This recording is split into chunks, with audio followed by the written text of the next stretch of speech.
Hi and welcome back to Stuff About Tutorials. In today's video, we are going to talk about on how you can add location on your Facebook dating. Maybe you want to add a dating location on your Facebook dating but you don't know how. So in today's video, I am going to show you on how you can add location on your Facebook dating.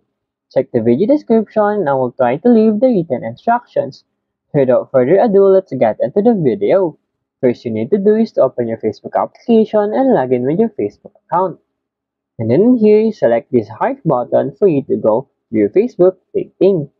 And then in here, tap on the settings at the upper right corner of your screen. And then in here, you'll see your preferences.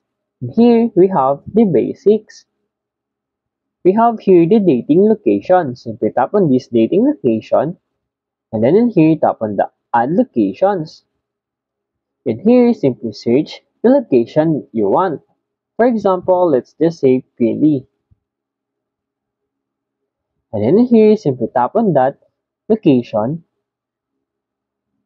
And as you can see, it is added to your dating location.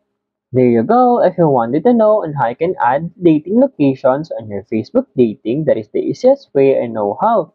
If you know another way on how you can add dating location on your Facebook profile, leave a comment below.